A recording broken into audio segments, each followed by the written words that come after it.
to apply for the position, my biggest thing is go on Indeed, ZipRecruiter, trying to think of like another one that there is. I know Indeed is the biggest one, especially for my company that we use. There's a bunch of places out there that are hiring, so definitely give it a shot. You might have to ask some information, get some questions. There might be an assessment, just take it. It's probably just seeing how you are as a person. A lot of the times with call center interviews, we just need to see like your typing skills, your phone skills, your tone, how you handle conversations and questions. So don't freak out if you like have a hard application or whatever. Like, breathe, just make it your own. Sometimes it's just seeing how you handle that type of a process. Another thing that probably will go into like applying and stuff is they probably want to see how well you multitask. When you are a call center agent, multitasking is the biggest thing, I feel like, because you have to look at so much information. You have to remember softwares and passwords and who do I go to for this? What do I do if this happens? What if this happens? Like, there's so many things you have to remember when you come on for your shift. So my best bet for you all is take a breath. There's probably going to be some like little pops here and there, some random things you're going to probably have to do in the application process. And it's just to see how well you handle things. But just be yourself and do the best you can and be honest. That's another thing I have seen, especially as a supervisor for myself, y'all. Okay, mini rant. Be yourself. That is something I cannot acknowledge, and be honest. Okay, if you are going to go into an interview and you know you can't do this, and they ask you it, and you say yes because you're wanting a job, say no. Say no, because then you're gonna get the job possibly, and we're gonna ask you to do that possibly. Like, if, for example, I'm just gonna give a random example. If your typing scores are not as fast and you can't type grammar, like I'm a perfect example of that. I misspell all the time. I can never type. I did amazing during my interview, but then I didn't ante up that like it was getting too much, and I kept making mistakes, and people kept catching on my mistakes and kept getting on me. So it's a problem, and I need to get that fixed because I wasn't aiming up like, hey, I'm like having problems. I can't do that. I need help. I need to take an extra course or something, and I do need to do that. If you work with me, vouch for me. I misspell things all the time. But be honest. Don't like go in there saying, yeah, I can type this many words per minute, and then we give you a typing test and it's not that. Like, just be honest with yourself. If you don't think you can do it, just give them a heads up. Trust me, people are willing to work with you if you work with them. That's also a big thing in our industry is we'll work with you as long as you work with us and yourself. And that all starts with honesty and communication.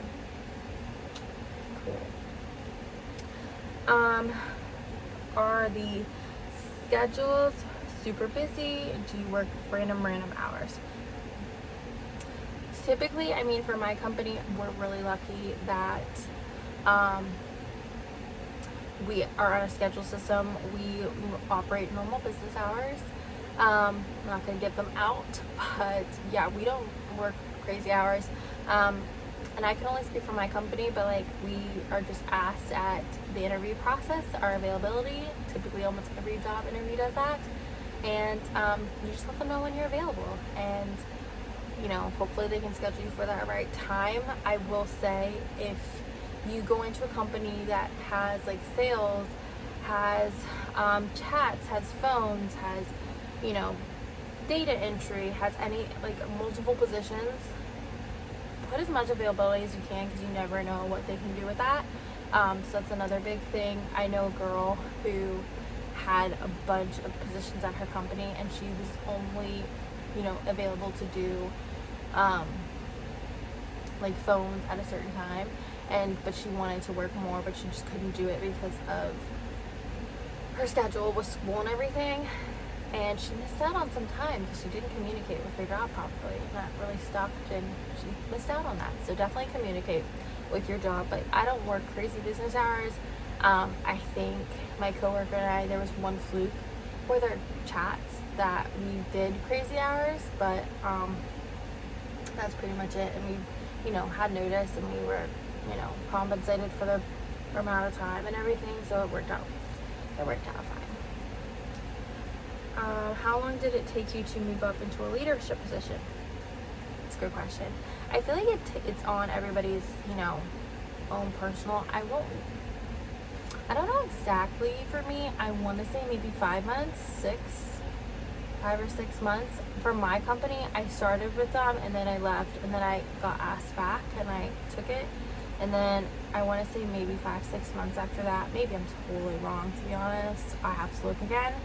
I was asked if I wanted this, and it was something I've always seen and I've always reached out for. And if you want something that hard, do your absolute best. That was one thing. Because I personally left with my company and then came back, I wanted just to, show them that, hey, I'm back. Like, I'm not gonna flake on you guys again. I'm here. It was something I wanted at the time, and I still want it, but it was I was leaving meaning and coming into this again, and something I really wanted. It was more of a financial thing for me, and Ryan, where we were living together and we needed that income. So I really wanted to prove to them, don't get rid of me. Trust me, I will be one of your hardest workers. And that's what did it. I just worked my butt off and I did the best that I could. And then when the opportunity seemed to come around, I just tried my best, and it pays off. Like, I worked my butt off all 2020, and I did get Supervisor of the Year for my company, which was something I worked my butt off the year before too, when I got moved up. So you just have to work your butt off. So it's definitely a work in progress. But yeah, and you can't be too disappointed. Like, to be honest, I worked my butt off the year I got it, and we have an award ceremony at my company every holiday party, and we basically just go over it. And it was really sad because that year I got messages the day of our award ceremony day and saying, hey, I just want you to know I voted for you. So many came through and I didn't get it, and I literally stopped being my best for probably 4.5 months. I was very discouraged. I didn't feel like I was getting rewarded enough, and I felt like, okay, well, if I'm not being seen and so many people flooded me with messages, then I'm gonna give up. And then something just hit me, and I just worked my butt off the next year, and I was just back at it again, and I just didn't care at the start of it, and then I just started to care, and I did it for myself too. So that's another thing, just do it for yourself. But yeah, it depends on your company, it depends on the qualifications, and if you apply for them. A lot of places have a time thing, so you have to be there for 90 days to get this, and a year for this. So definitely check on that in your own company, or when you do the interview process, you can definitely ask that question and they can let you know. But it kind of depends on time, but it also depends on your work ethic, and if you want it hard enough, how hard are you going to fight for it. So that's that. What do you do if you're feeling discouraged? I'm happy I got this question right now. So when I'm currently filming this, I am actually on a break for a week from my job. I took a break off for my anniversary with Ryan, and I just needed some time. I actually requested this a year ago, my time off, and I'm on it right now. So right now when I'm filming this, the reason I said that was I'm very discouraged at my job. Right now we're kind of at the start of our busy season, and there's a lot of new protocols and there's a lot of new things coming around that are really, really hard and difficult. My biggest tip that I'm dealing with personally is, if you need the time, speak up and say it. Say I need some time. If you have anybody to vent to them. My family and Ryan, I vent to a lot.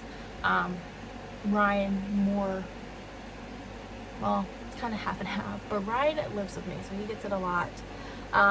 So it's good to have somebody that doesn't know pretty much what you do. Ryan works for a whole separate company than me. Our jobs probably will never intertwine. His job is all active, all on your feet all the time. My job is sitting down for 8 hours a day. So it's good to have somebody that isn't in your field, that doesn't really know what to do, to kind of help give you some clarity and another view, if that makes sense. So that's one of my biggest recommendations. I do have another couple coworkers that I go to, and I'm like, hey, I need your opinion. Like, this is happening. What are your thoughts? And then I go to my person outside and I say to them, this is what I'm dealing with. What do you recommend? Like, I need help. And that's what I'm going through right now. Is right now at my company, we are very busy, and it is the start of a busy season, to believe it or not, the beginning of the year. It's getting warmer, we're excited, we get going, so we do become busy. But there are so many things going on that I'm completely overwhelmed, to where I'm not happy. And that's the biggest thing, is you have to be happy. So I do go to Ryan a lot of the time after work or when we're going to bed, and I say, hey, let me tell you about this, and let you know how I feel. And he definitely helps me, give me that advice. Right now, like I said, I'm taking this week away. I'm kind of just ghosting in a way. I mean, it's perfect, but like, I'm only going to be responding to certain emails. I'm not going for my company, only certain things and certain people. I'm not going to be really diving into anything anymore for the next couple days. I just need to have a total break, total like mind view. So take that time, talk to somebody. Also, if you're feeling discouraged, like, have a moment with yourself. If you have to pull out a camera like I'm doing right now and talk to yourself and be like, hey, do you want to do this? Is this you? Are you happy? Is there something else that could make you happier than this? Have that honest conversation with yourself. I do it all the time. Whenever I film, sometimes I just record a clip and I keep it for myself, just to remind myself, like, hey, this is what's going on. Also, and I'm going to say this again, I'm being brutally honest, whether people like it or not, and this could bite me in the butt, we never know. But don't let people force you or coerce you into doing something if you're not happy. Like, if you're not, like, right now, there were things that were said to me that made me feel awkward, made me feel on edge, and I feel like it is for me to know, like, they know, like, you're overwhelmed, we see it, we're gonna say this to make you seem okay, and I'm not, and I just remember that in the back of my head. But that goes back to having somebody outside of what you do, and then you can say to them, hey, let me just run this by you, like, this is said to me, is that a genuine thing, is that a true thing, or am I just being fed stuff for their vendetta or for their personal gain in success? I'm going to go ahead and end that Q&A here. I hope it was a little bit interesting. Again, I can go into more in-depth processes with call center agencies if you can. Like I said, once I'm back at my headquarters, I am going to try to film a day in my life when I'm in my office, and I will probably film more work from home on different days where I'm not. The one I filmed, you guys saw. If you didn't, go check it out. But I had a ton of meetings, and that's never normally like me. So I'll try to pick a day where I don't have that for you guys to kind of see the hustle and bustle. But they were really fun to film, and I like to show, hey, this is also a job out there. It's really fun. I would give it a shot. Trust me, I never expected to work it. My friend Josh said, hey, you have a really good voice. Have you ever thought about being on the phones? I said, yeah, never knew I was getting myself into, and now I don't see it out of my life right now. Even on a hiatus break, I don't see it out of my life, which is, I think, a good sign. So go ahead and like this video if you did. I did like filming it and asking and answering your guys' questions. I will see you in my next video. Bye, everyone. Going up, going up, going up. Get it that I'm never going up, going up, going up, going up, going up, going up, going up. Get it that I'm never going. I get to it off the runway. Different incomes, not one way. Living life on a one way. I knew this would happen someday. You can ask my day one day. Cloudy days turn to sun rays. Only way to way up way. Know my way, know my feng shui. I get to it first, I got you mad. I get sad when I get to it last. Get it, then I'm never going back. Get it, then I'm never going back. I get to it first, I got you mad. I get sad when I get to it last. Get it, then I'm never going back. Get it, then I'm never going back. Going up, going up, going up.